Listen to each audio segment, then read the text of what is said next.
Burp Suite. We will start this section by discussing Burp Suite, one of the most popular tools for penetration testing. Burp Suite is an integrated platform for assessing web application security, which is comprised of multiple tools targeted at testing such applications. Burp Suite will be one of our go-to tools from the early stages of mapping out the application through carrying out an attack. Let's open Burp Suite, which is installed by default on Kali Linux.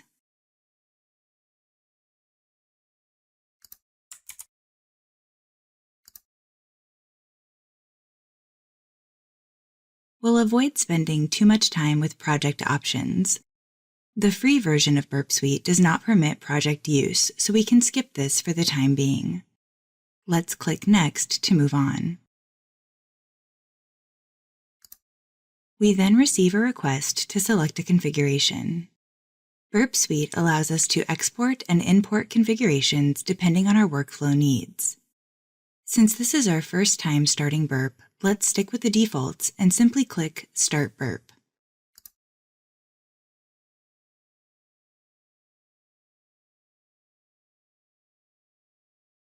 Burp Suite's built-in browser. Burp Suite provides its own native built-in web browser based on Chromium. Let's begin familiarizing ourselves with this tool. After launching Burp Suite, we'll click on the Proxy tab, then the button titled Open Browser. Next, a browser window will open.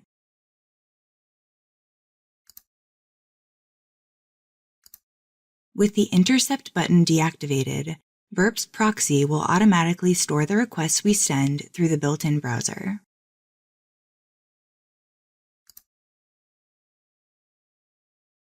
In the coming sections, we'll further discuss the tabs displayed within Burp Suite.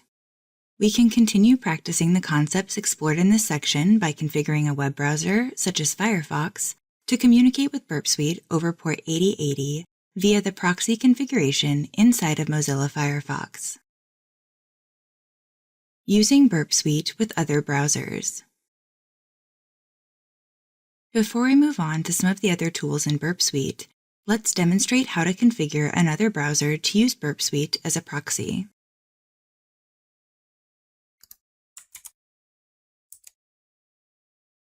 In Firefox, we can do this by navigating to the Preferences section,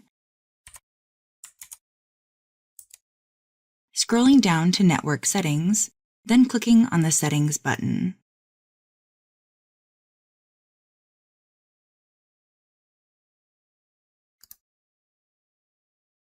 Here, we'll choose the Manual option, setting the appropriate IP address and listening port.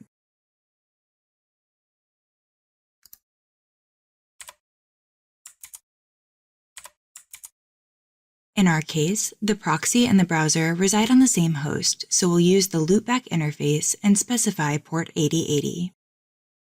Finally, we'll check the Also Use This Proxy for FTP and HTTPS option in order to make sure that we can intercept every request while testing the target application.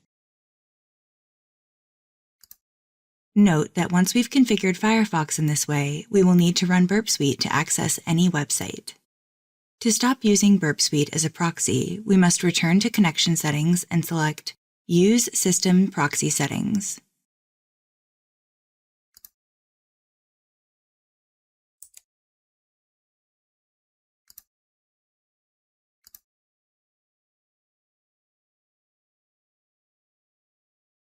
Proxy. Next, we'll explore the Proxy tab. This section of Burp Suite manages the interception of web traffic, which is the core functionality of Burp Suite itself. During our application assessments, we'll switch to this window often to turn the intercept functionality on or off. If the intercept functionality is set to on, Burp will capture all of the traffic passing through the browser. However, if it is turned off, our requests will still be stored in the HTTP History tab, which we can access later. By default, Burp is configured to intercept requests. By directing our web browser to a web page, we'll observe that Burp Suite captures the request inside of the Proxy tab. We can click the Forward button to allow the request to be rendered in our web browser. We have now verified capture inside of Burp Suite for the initial load of the wplogin.php endpoint. Let's turn interception off before we proceed. Now let's click on the HTTP History tab, located right next to the Intercept tab. This tab displays a history of every item and endpoint used during our session, similar to how the browser would store recent searches or visited domains. Let's visit various pages of the WordPress website and review how the history is displayed.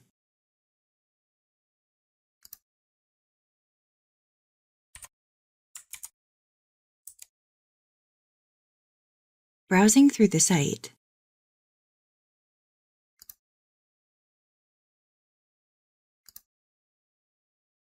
we can observe how the HTTP History tab updates accordingly.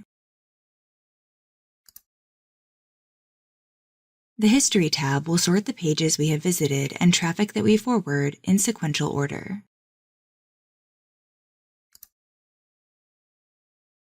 This column indicates the order in which we visited the pages. In this case, our first listing is the URI of WP Login. We can continue browsing the website and switching between the browser and the HTTP History tab to observe this in action. Next, let's examine the Options tab. There are two important reasons for us to review this tab. First, if we ever need to make changes to the local port Burp Suite is bound to, we'll manage that in this tab by clicking the respective Add or Edit buttons. Second, if we scroll down,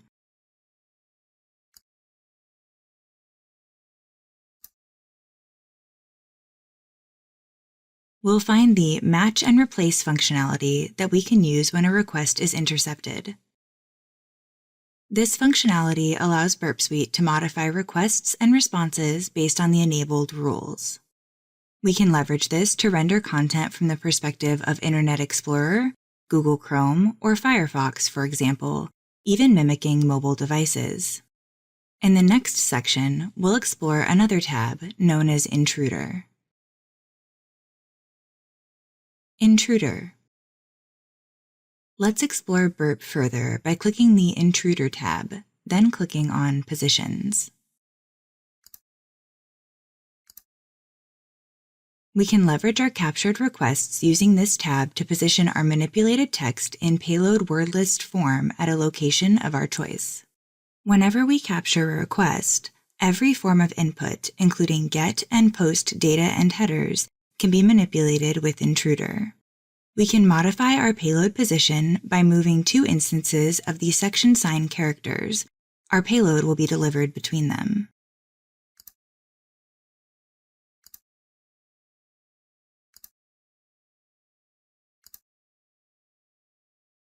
For example, suppose we've intercepted a parameter for the login form.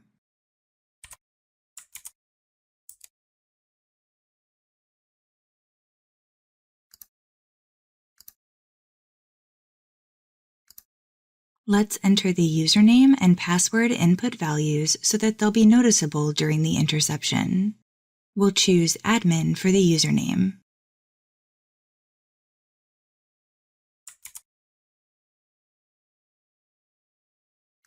After clicking the Login button, Burp Suite intercepts our request in the Proxy tab.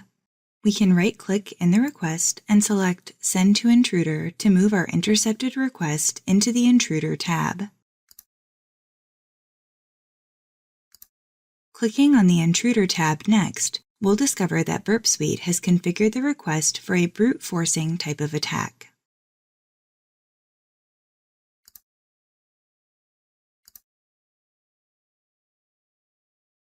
Intruder has filled almost all input sources, with the exception of headers, and wrapped them in the section sign character.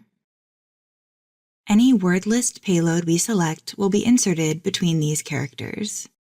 If we want to quickly clear all of the section sign characters at once and specify that we're only interested in 1 or 2 parameters, we can simply click Clear on the right.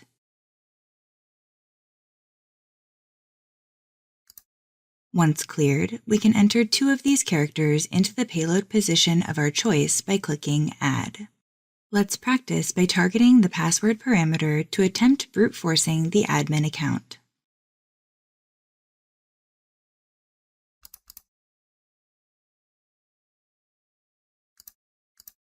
It's now clear where our large list of passwords will be placed in the brute force series of requests.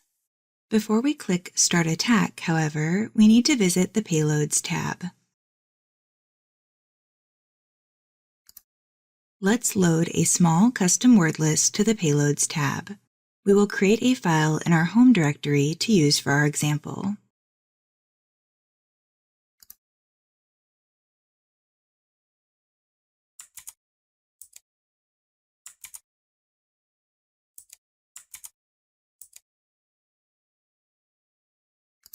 While using Burp Suite Community Edition means our requests will be throttled, we can still leverage Intruder for this attack. We can load any word list we want into the Payload Options section of this tab. For this example, we'll use the short word list we created to demonstrate the output of Intruder. Let's click Load and load our word list into Burp Suite.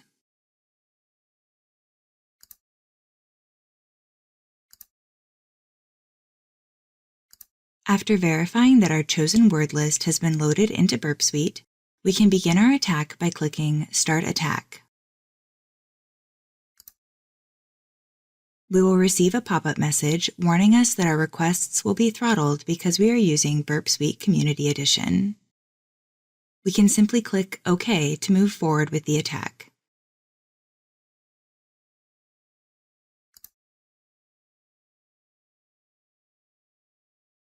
By carefully paying attention to the response size returned, we'll notice that the length of a successful login with the password value of password provides a different response size than the other failed attempts. A successful attack yields a response size of 1,097 characters. With the password cracked, we can now log in to the administrative interface for WordPress.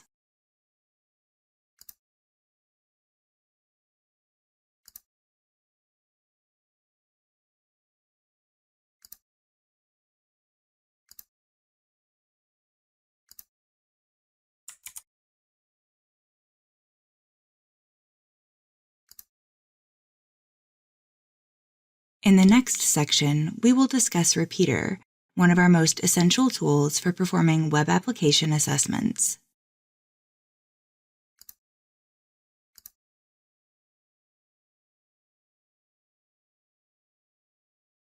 Repeater. Within Burp Suite, we'll rely heavily on Repeater to discover vulnerabilities. We can also use it to attack web applications, assuming the payload hasn't already been made programmatic via verified exploits. First, let's craft an example to visualize how to send a request to the Repeater tab. We'll start by turning on Intercept and then returning to our browser and navigate to the login page, thus capturing the request.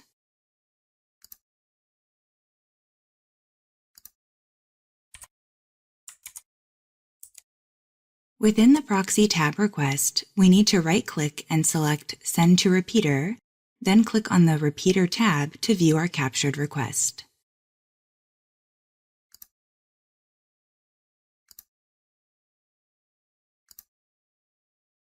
Our request is ready to be reviewed and modified. Let's take a moment to familiarize ourselves with this particular tool inside of Burp Suite. On the left side, we'll find the Request panel. This panel contains our captured request for the login endpoint. On the right, we'll notice the Response panel. Currently, the Response panel is empty. The Response panel works much like the View Source functionality of a web browser, except it will include any response headers along with the raw body of the response. This panel will be populated with data after we click the Send button. Repeater allows us to perform targeted changes and manipulations to any HTTP request send it to a web server, and view the corresponding response. This is a particularly useful tab because it allows us to quickly and effectively test our ideas and payloads in the most minimal way possible. We'll click the Send button and populate the response pane. Next, let's cover the URL decode hotkey combination in Burp Suite. We can use this hotkey after selecting any or all of the text from any encoded HTTP request to quickly decode it into a human-readable format. We'll paste an encoded sample URI string in the request panel, then highlight it to observe the inspector tool in action.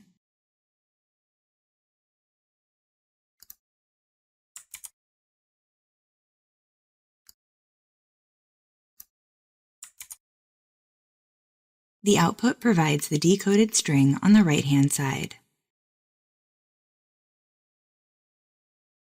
We decoded the string fairly quickly by leveraging the inspector tool within Repeater. This is a helpful alternative method for decoding a string inside of Burp Suite using a keyboard shortcut.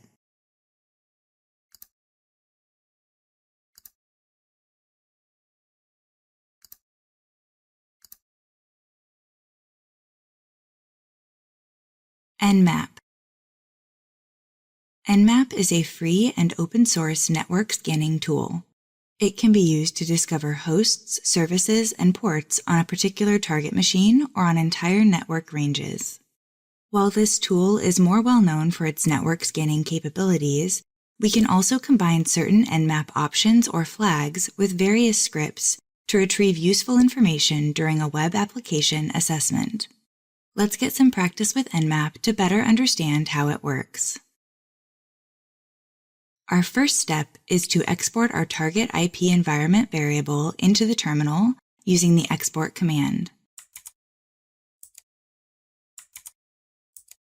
Exporting environment variables, such as a URL or an endpoint, is a good habit to acquire.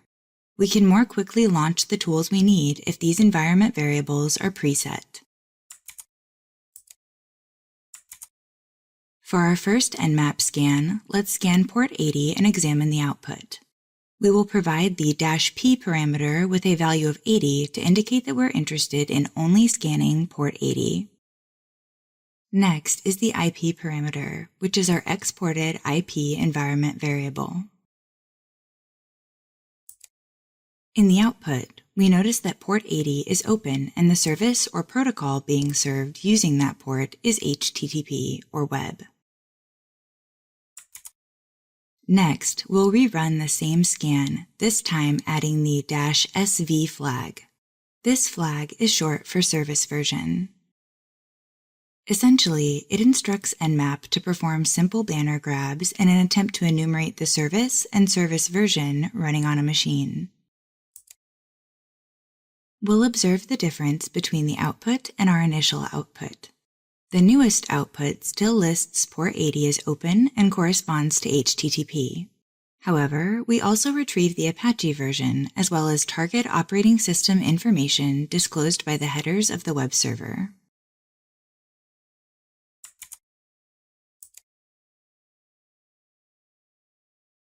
Nmap scripts. We can now expand our understanding of Nmap and learn more about the Nmap scripting engine. As we will discover, Nmap scripts can be extremely useful during penetration testing. Kali Linux provides a large list of scripts known as NSE scripts. We will inspect some NSE scripts associated with the HTTP protocol, all of which are relatively safe. We can visit the default location for Nmap NSE scripts on Kali Linux to get a clearer idea about the number and types available to us.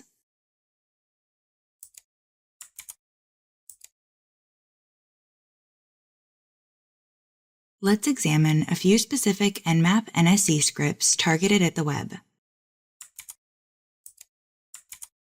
We'll start by running Nmap again using -p to only scan port 80. We will also provide the script argument to run the HTTP enum script, which will search for common directories. Running this basic file and directory discovery script, we found a potentially interesting file and also retrieved the version of WordPress running on the remote machine. With our first Nmap script scan complete, next we'll examine the HTTP methods script. This script determines which HTTP methods are enabled on an HTTP server. It is one of the many NSE scripts that accepts arguments to customize its operation. Let's run Nmap again, this time using the HTTP methods script. We will also pass an argument to the script. In some directories, such as the web root directory, we may only have access to the HTTP methods get, head, post, and options. With the HTTP methods script, we can identify the methods supported by the web server at the URI provided. We can also provide a specific URI using the URL path script argument.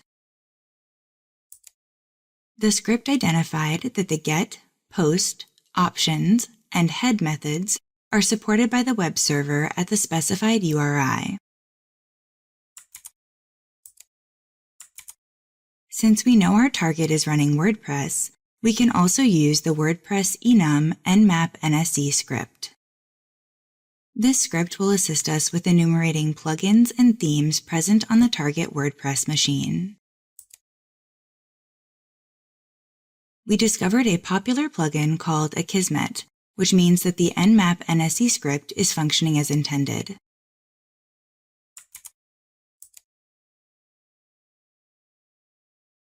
Choosing a word list. SecLists creates several directories containing a wide variety of word lists that we can use.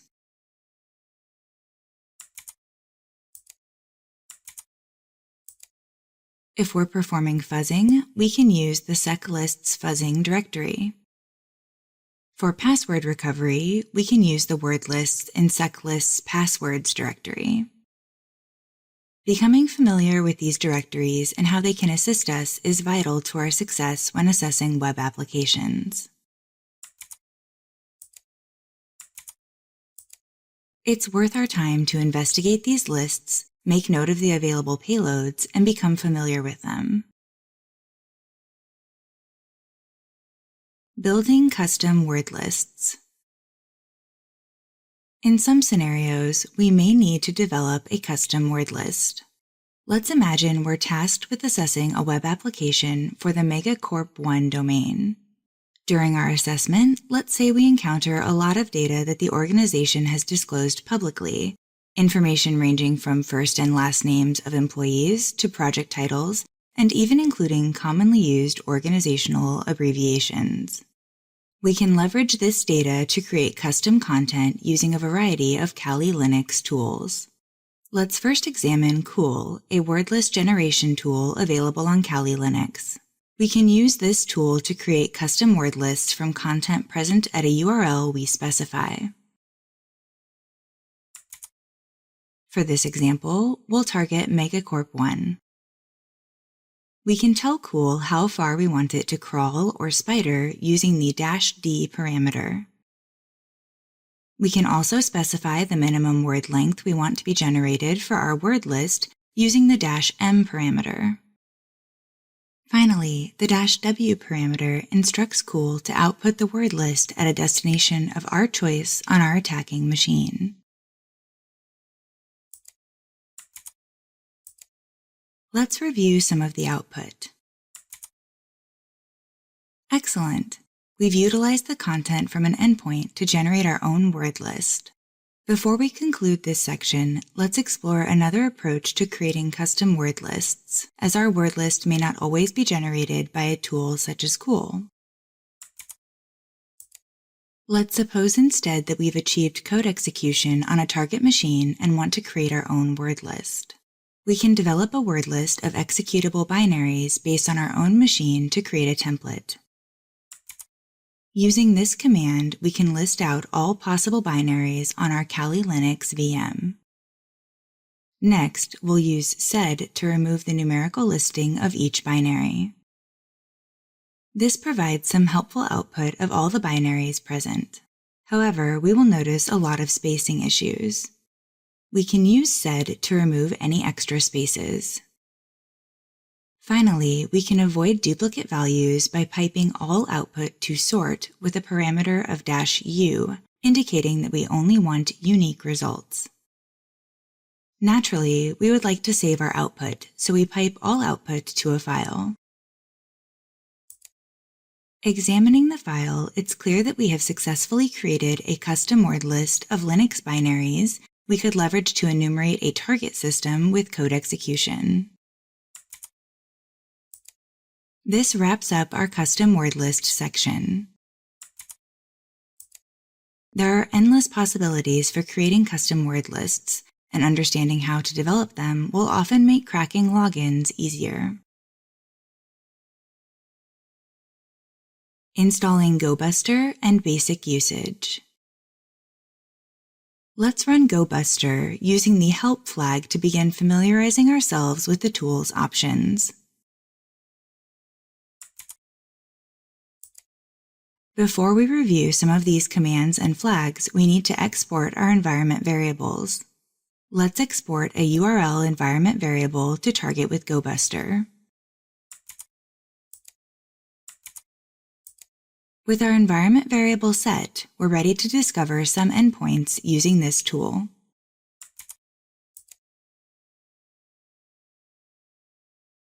Endpoint discovery with GoBuster.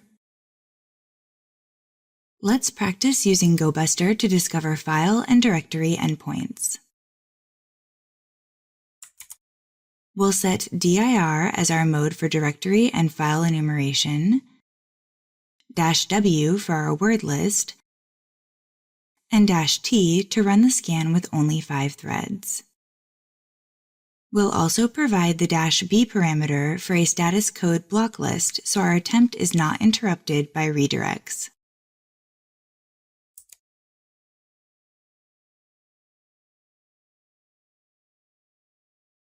GoBuster scans only a few resources using the word list. This is because we used the -b parameter to block list the response code 301, an HTTP status that typically indicates the requested resource is set as a permanent redirect. This output further confirms the tool's basic utility, which will be essential for us in later sections. In the next learning unit, we'll learn how we can achieve more aggressive results with wfuzz and sec lists. Go bust those subdomains. When performing web assessments and engagements, we may occasionally be presented with an entire domain for scope, depending on the client organization. Let's cover methodologies for subdomain discovery as well for cases with a more targeted scope. An example subdomain for megacorp1.com might be mail.megacorp1.com. During our testing, we can specify this subdomain for testing using the -d parameter.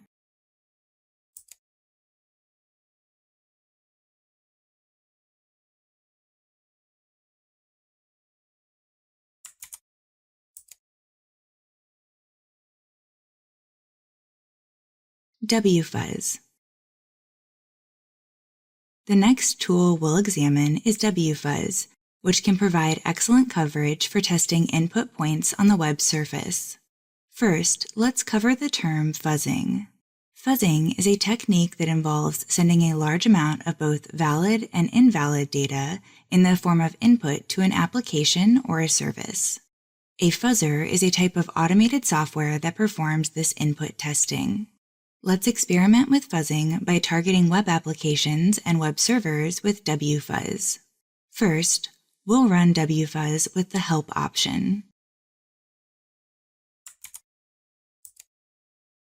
Let's cover a few of these options and review some examples using wfuzz on our WordPress lab machine.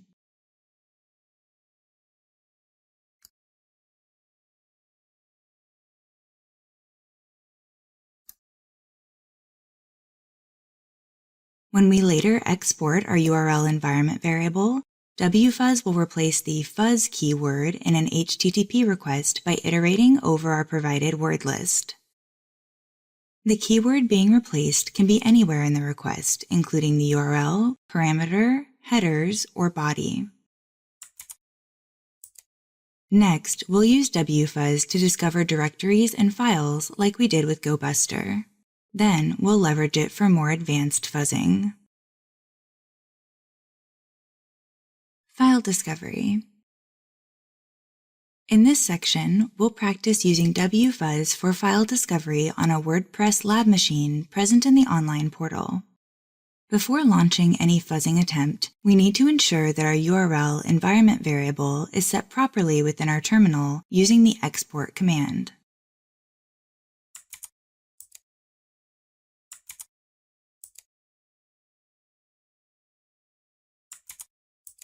With our environment variable exported, let's start fuzzing some files in the web root. We'll run wfuzz with -c to display color output, -z to specify the input source, and --hc to avoid non-existent and erroneous responses.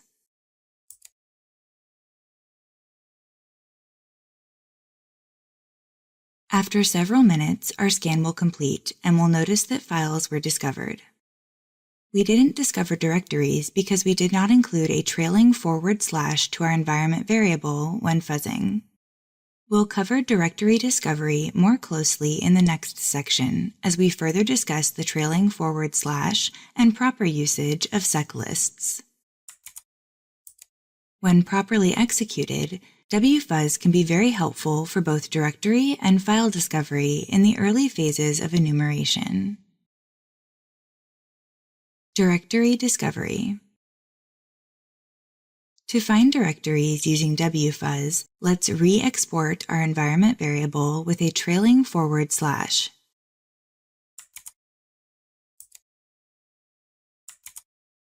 We'll also update the list we're using in our wfuzz command.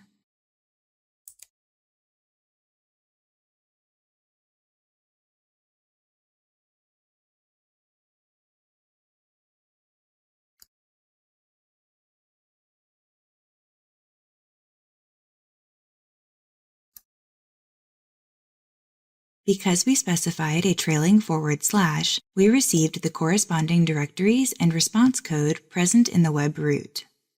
We also received a 200 OK response for WP content. In the next section, we will discuss using wfuzz for parameter discovery.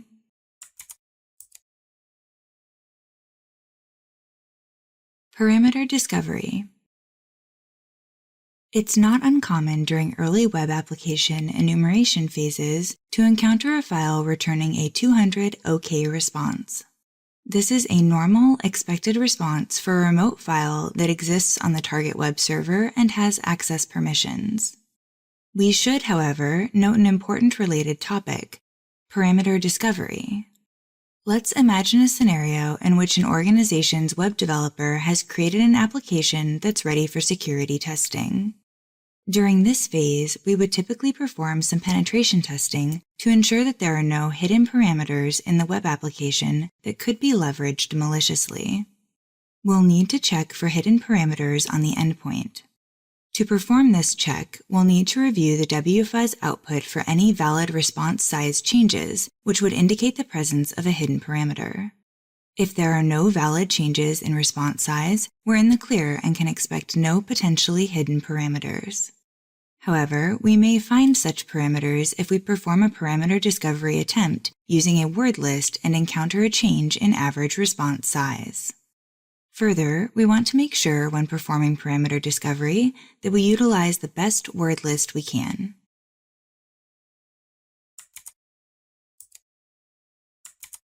For this purpose, we have chosen a word list titled burp parameter names.txt.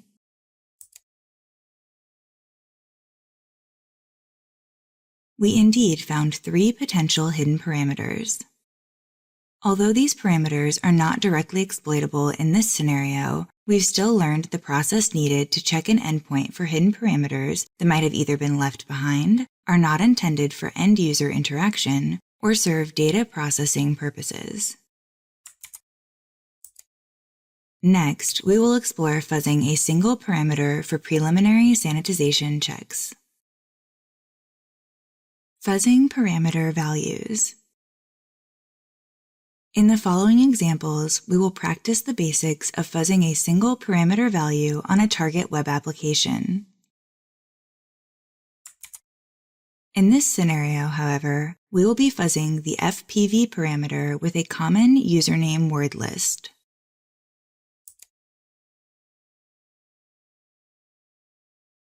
We quickly notice that there are a lot of erroneous responses with our parameter values, specifically the 301 response code. To exclude these erroneous responses from our wfuzz output, we will update the HC option to include 301.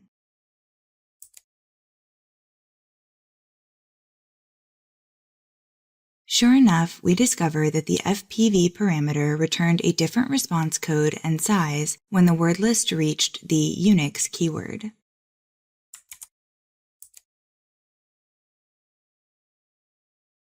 Fuzzing post data. In this section, we're going to discuss how to fuzz post data in an HTTP request. We will also attempt to brute force our way into the WordPress admin page by testing the admin user. Let's begin by intercepting some data to visually demonstrate the post data parameters we're interested in. We can simply navigate to the WordPress login page and attempt to log in. We'll then provide some dummy data to demonstrate our example.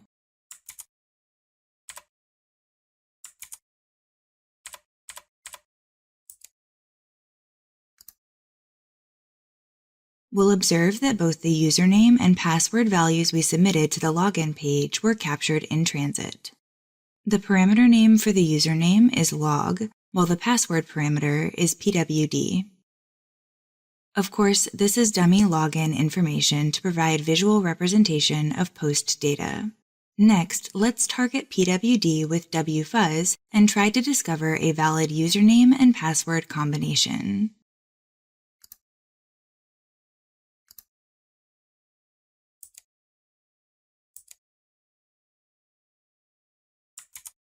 To begin targeting for our brute force attack, we'll provide the -d parameter to specifically fuzz the post data of the endpoint provided. We will also need to supply a value for this to work properly. Finally, let's use the HC parameter with a value of 404 to avoid erroneous responses. In this case, a 404 message indicates a not found response.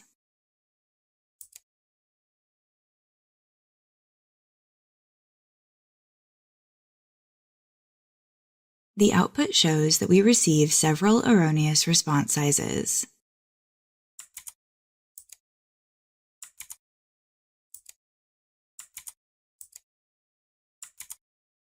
Let's correct this by supplying the HH parameter to suppress the response size value of 6059 bytes, thus filtering our results so only successful attempts are shown in our output.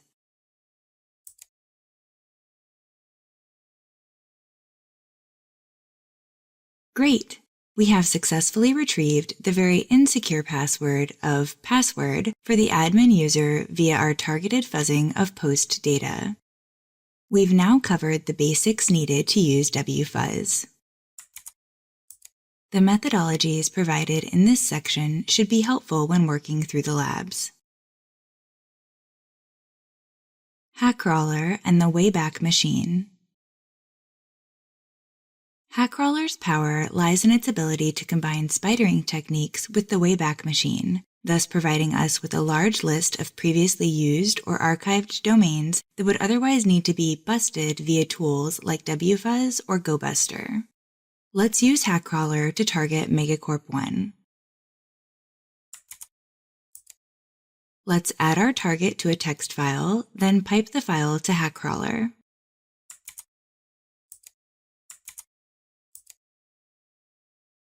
HackCrawler provides an abundance of useful information. Essentially, without using domain busting or creating a heavy traffic load, we've managed to obtain previous records of obscure subdomains and expanded our attack surface. Shells. One of the core goals of any cyber attack is to achieve code execution via a shell, regardless of the attack surface. With a shell, we will be able to input our own commands directly from a command line interface or terminal, which the underlying OS will know how to interpret.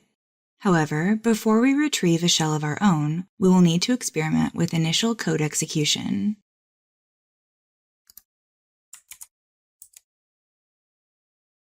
To do this, we'll target the exec sandbox for our example, which is a specially designed lab machine.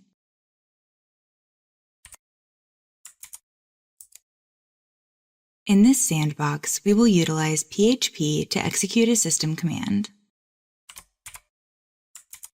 To do this, we will make use of PHP's native pass-through function. This function permits code execution and is designed in such a way that output is clean in a web client. Thus, we will pass the ID command to the pass-through function in our live execution sandbox and examine the results. We can execute code through a web technology, in this case, PHP. This particular machine serves a single purpose: code execution through the web.